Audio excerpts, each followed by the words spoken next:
A monolithic space station is basically a barrel in space. It's a single room that allows people to survive in the vacuum, where there's no air, there's cosmic radiation all over the place, and there's no food or water or anything. So it's a bare basics kind of setup which sticks around in orbit for a while, allows humans to survive, which is what makes it a station rather than a normal satellite, though a station is technically a satellite too, because it orbits the planet, so it's an artificial satellite of Earth, and it's differentiated from a spacecraft, like a rocket or a shuttle, in that it's placed in orbit and then maybe fires little thrusters from time to time in order to avoid falling Earthside and burning up in the atmosphere, or to dodge other in-orbit things like satellites or debris. But otherwise, it doesn't go anywhere under its own propulsion. It's put there by a rocket or some other spacecraft, and then hangs out its in-orbit real estate.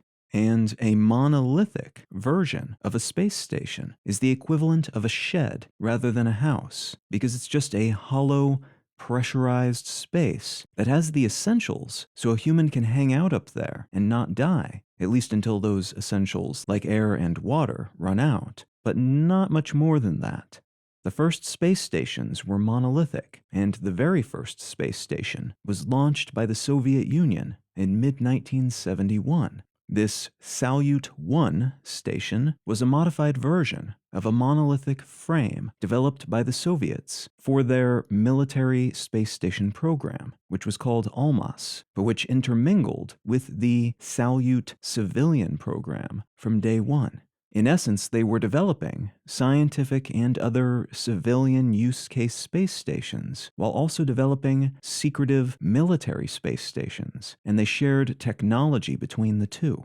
Thus, the first successful space station, the Salyut 1, was based on a military design, and then subsequent Salyut models, in particular Salyut 2, 3, and 5, were military in nature, but made to look like civilian efforts in order to conceal their true purpose, with mixed results, obviously, since the historical record now shows that they had these military use cases alongside their ostensible public-facing scientific purposes. Some of these early space station models, which were flung into orbit with fairly staggering regularity during the space race, especially in the early to mid-1970s, some of them worked impressively well, considering the technology and know-how they were working with at the time, and how complicated it is getting things up there in the first place, not to mention keeping people alive within the context of a vacuum. And because of all those difficulties, some of these stations failed, either during or shortly after launch, or at some point after they were placed into orbit. In general, once the resources aboard these early stations were depleted, the stations would be abandoned and then allowed to degrade in their orbits, eventually coming closer and closer to Earth, where they would someday burn up in the atmosphere. Later monolithic space stations had multiple docking ports, which allowed them to have visitors beyond the main crew and to be resupplied while in orbit, though in some cases, like with the American monolithic space station Skylab, which was launched in mid-1973 and operated by 3 different crews of astronauts over its not quite year-long lifespan. In their case, that second port existed but was never utilized. So it served as a theoretically valuable add-on, but one that was never used for its intended purpose, which was to basically extend the floor plan of these relatively small space stations using additional spacecraft that could attach to them, opening up their ports and becoming modular additions to the station while docked. The Soviet Salyut 7 space station, which was placed in orbit in mid-1982, took this concept to its natural endpoint, using one of its 2 docks to permanently connect with a TKS resupply spacecraft, which the Soviets used to top up their air, food, water, and the like on their space stations, beginning in the late 1960s. This supply craft attached to the space station, like it normally would when doing a supply mission, but then it was just locked into place, which allowed the Soviets to test out the concept of a modular space station operation, which in turn led to the testing of purpose-made heavy Cosmos modules, which were variants of that supply tug craft that were optimized for the Almaz military space station program, but then repurposed for the, again, similar to the point of basically being interchangeable, Salyut civilian space station program. And that optimization allowed them to basically be hooked into place permanently, rather than hooking up, resupplying, and then leaving. The success of this experimentation ultimately led to the development and 1986 deployment of the Mir space station, which the Soviets operated until the Soviet Union fell, the operation of which was then taken over by the new Russian government until 1996. The Mir space station was massive compared to anything else that had ever been launched into space, and it was able to achieve this impressive bulk because it was launched in pieces and then put together in orbit, using interconnected modules like they'd tried out with those earlier craft. The concept of the International Space Station and the shape and aesthetics of it as a multi-limbed satellite of sorts that has been continuously occupied by humans for decades and expanded upon over the same period owes a large debt to the Mir and to the monolithic space stations that came before, as much of what we learned about how to build and operate such things stemmed from those early one-room shed-in-space years of basically tossing some food and water and air into a barrel and chucking that barrel into orbit and seeing if humans could survive under such conditions, and if so, how we might make such spaces more habitable and useful for future vacuum-exploring human beings. What I'd like to talk about today are some next steps that are being planned beyond the International Space Station, when those next steps might occur, and what they might look like.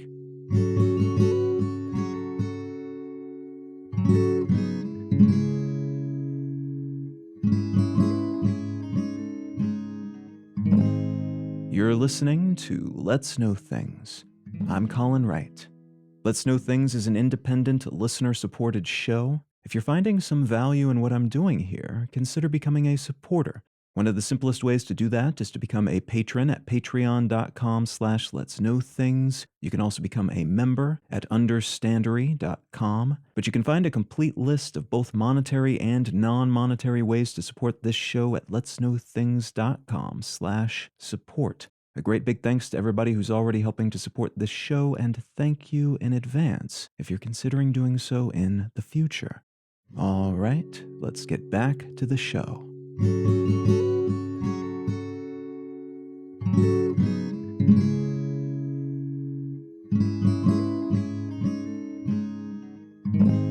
The article I'd like to start with today comes from IEEE Spectrum, and it's entitled "The Race for the Next Gen Space Station." Some quick contemporary context to set the stage for the topic of this piece. At the moment, as of the early days of 2022, there are 2 functional operational space stations in orbit around Earth. The first is the International Space Station, the ISS, which has been up there since 1998 and consists of 2 main segments, one launched and operated by Russia and one launched and operated by the United States. The Russian component has 6 main modules, and these were originally meant to be a Russia-only space station called Mir 2, which was canceled, and the US segment, which is actually more of an international segment, as a lot of it was funded and built and launched and continues to be maintained by the US, but the European, Canadian, and Japanese space agencies all played and continue to play major roles in funding, building, launching, and operating a great deal of what's included in the 11 modules that make up this segment of the ISS. There's another planned ISS segment, the Axiom Orbital segment, which is meant to launch and be attached to the other existing segments sometime in the 2020s, and I'll talk more about that in a few minutes. The other, currently in orbit, functional, and operating space station, as of early 2022 though, is the Chinese Tiangong Space Station, which got its first module in place in April of 2021, and which got its first crew in June the same year. As of the day I'm recording this, the Tiangong Space Station consists of only one module, but the Chinese space program intends to finish it up, adding 2 more modules by the end of 2022. This space station is predicated on what the Chinese space program learned, launching 2 earlier monolithic space stations, the Tiangong 1 and 2, in late 2011 and late 2016, respectively. They originally planned to launch another monolithic station, the Tiangong 3, but canceled that project in order to get an earlier start on this upgraded modular model. These 2 modular space stations, then, are the only operating stations in orbit as of right now, and they're both used for a variety of purposes, most of which orient around research, ranging from figuring out how to build better space-related sealants and mechanical arms and things like that, to doing experiments related to biology, checking to see what plants grow in zero gravity, what effects a pressurized atmosphere has on fetal development of various animals. There's also a fair bit of espionage and reconnaissance potential with these sorts of projects, and though officially nothing like that happens aboard the ISS, it's a fair bet that some does manage to sneak through the bureaucracy, potentially by everyone involved, and it's a near certainty that the Chinese are doing quite a lot of military-related things aboard their station. They're not even really trying to hide it, actually, as the Chinese military is integrated with their space program more thoroughly than is the case in most other currently spacefaring nations. Now that's the state of play today, at the very beginning of 2022. But a lot of this will almost certainly have changed substantially by 2030, just 8 years from now. Although it was originally intended to cease operation in 2024 due to a significant number of stress fractures that are causing slow leaks and other bits of deteriorating technology and infrastructure, the ISS has recently had its lifespan extended to 2030. And what that will mean in terms of upkeep and upgrades isn't yet clear, but we do know a new module called Axiom Station, which I mentioned earlier, is scheduled to attach to the existing ISS structure sometime in 2024. And this new module is being built so that when the ISS is eventually retired, it can disconnect and separate from that larger retired structure and continue to operate solo, becoming its own new modular space station, which can then be built out with 3 additional modules in 2025, 2026, and 2027. This new module is, at this point at least, unique in that it is being planned and developed as a private effort by a startup company focused on research and manufacturing. They've already signed a contract back in 2020 to design and build at least 1 new module for the ISS, and the interiors have been designed so that they're fairly plush and fancy. This is meant to be a business effort, and that means allowing corporations to do in-orbit research within this module, but also having room for space tourists. Despite all the lovely mock-ups and proof of concepts they've developed, though, there's some speculation that this module might not be far enough along to hit its planned 2024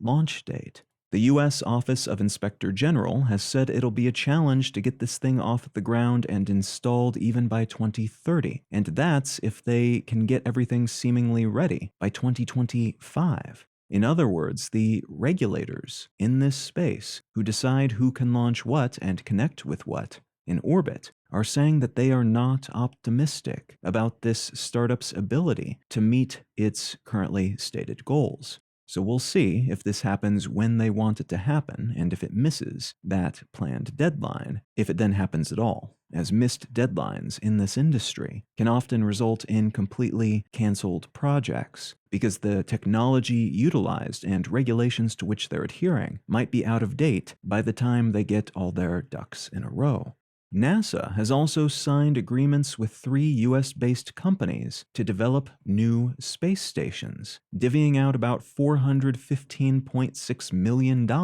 between Blue Origin, NanoRacks, and Northrop Grumman to basically perpetuate a US presence in low Earth orbit, even after the International Space Station is no longer operational. Blue Origin is an aerospace company founded and owned by Amazon founder Jeff Bezos, and they've partnered with another aerospace company, Sierra Nevada, which has existing national security contracts, which is something Blue Origin has had trouble securing thus far. They've partnered to design what Bezos has called a mixed-use business park in space. If and when completed, this project, called Orbital Reef, should be able to house 10 people, and they expect to have it operational by the second half of the 2020s. So another potential space station, built and operated by private companies, intended for mostly corporate use cases, including research and manufacturing, but also space tourism purposes.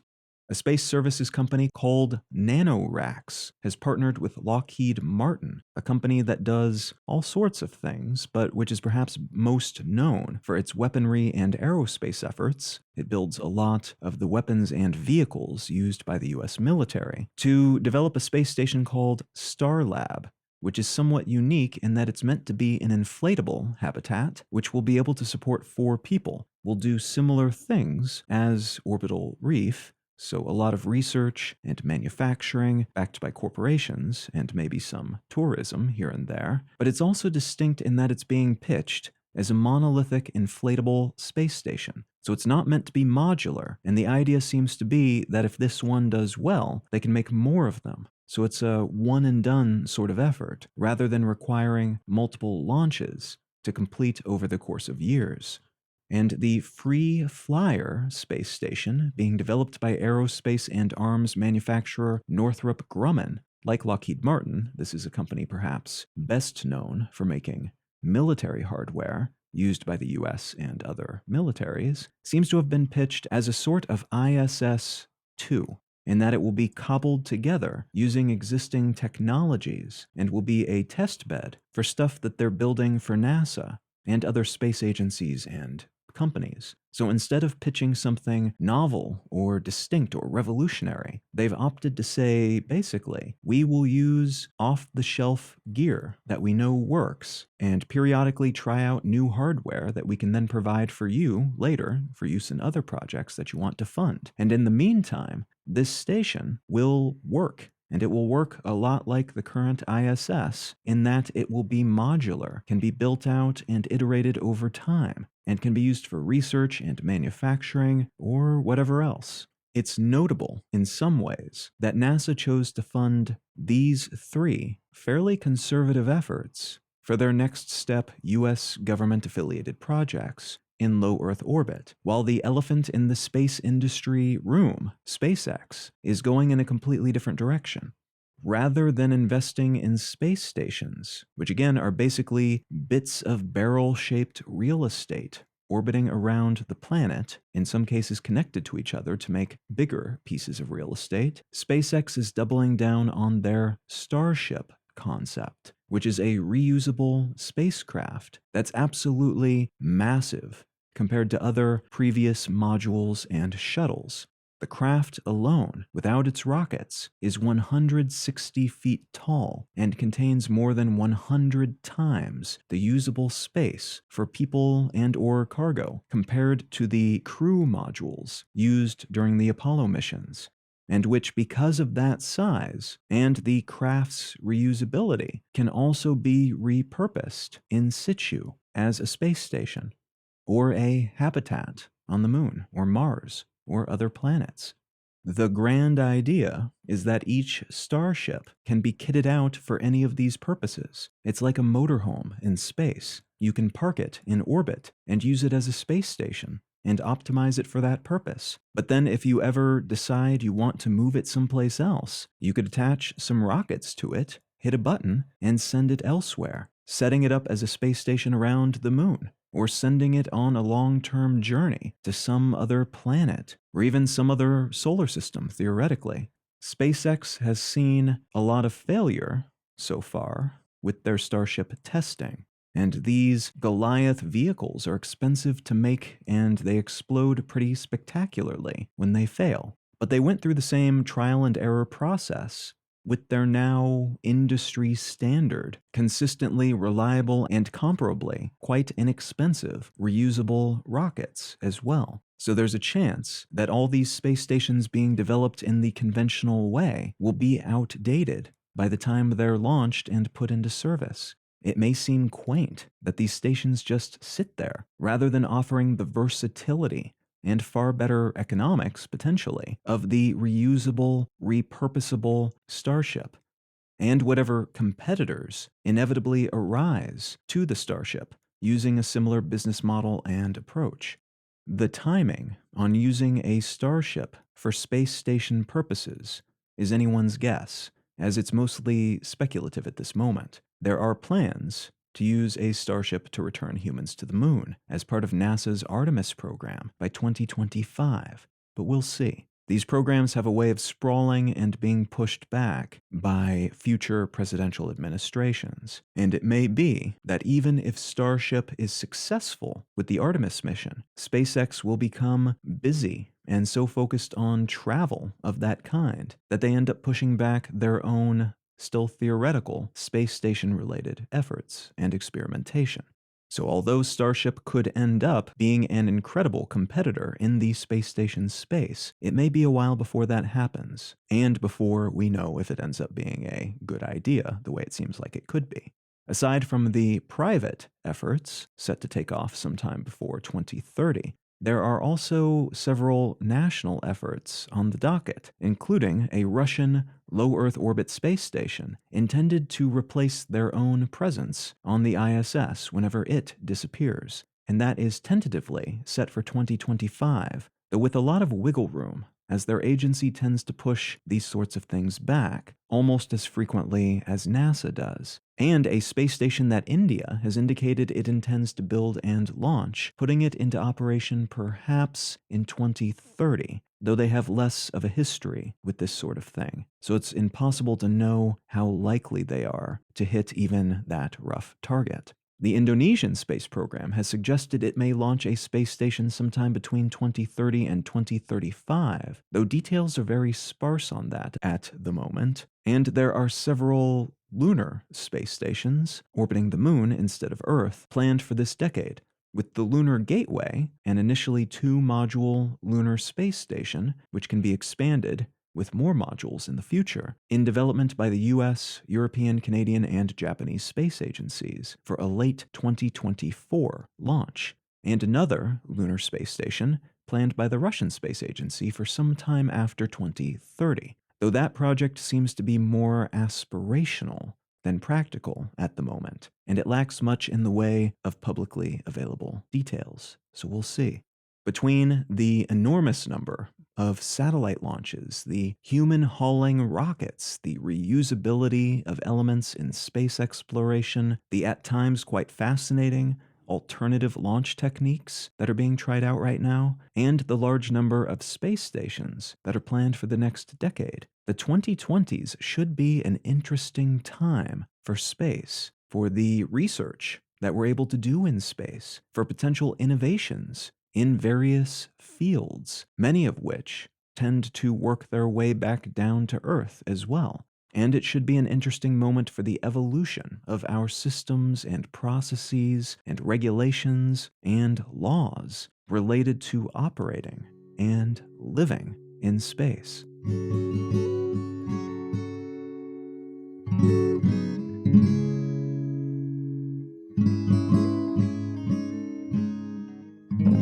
If you're enjoying Let's Know Things, consider taking a moment to leave a quick review wherever you get your podcasts. Also super helpful is sharing the show with a friend who you think might enjoy it, sharing your favorite episode on social media, and or becoming a supporter via one of the options you can find at letsknowthings.com/support. Thank you very much if you're already supporting the show in some way, and thank you in advance if you're considering doing so in the future. The book that I'd like to recommend today is called The Reason for the Darkness of the Night: Edgar Allan Poe and the Forging of American Science by John Tresh. Like many people, I've always enjoyed Edgar Allan Poe's work, the stuff that I'd come across at least, but I did not realize that he had such a fascinating backstory and that so much of his work actually oriented around nonfiction topics, including work that he produced for his own publications and in some cases some petty rivalries, and this book gets into that. A quick snippet from the summary that the publishers have provided for this, I think, sums up the topics covered pretty well. Quote, "In The Reason for the Darkness of the Night, John Tresh offers a bold new biography of a writer whose short, tortured life continues to fascinate, shining a spotlight on an era when the lines separating entertainment, speculation, and scientific inquiry were blurred. Tresh reveals Poe's obsession with science and lifelong ambition to advance and question human knowledge. Even as he composed dazzling works of fiction, he remained an avid and often combative commentator on new discoveries, publishing and hustling in literary scenes that also hosted the era's most prominent scientists, semi-scientists, and pseudo-intellectual rogues." End quote. It is, in fact, one of those interesting biographies that's fascinating because of the person who's being biographized, but perhaps even more so because of the moment in time and location in which that person is operating. Now, if any of that sounds interesting to you, consider picking up a copy of The Reason for the Darkness in the Night by John Tresh. You can find out more about me and my work at colin.io. You can find the show notes and transcript for this episode and every episode of the podcast at letsknowthings.com. You can find a portfolio of all my projects, including written and audio projects, among others, at understandery.com. And feel free to reach out and say howdy on social media. I'm Colin Wright on Facebook and at Colin is my name on Twitter and Instagram and most of the other ones. Thank you so very much for listening. I'm Colin Wright, and I'll talk to you again next week.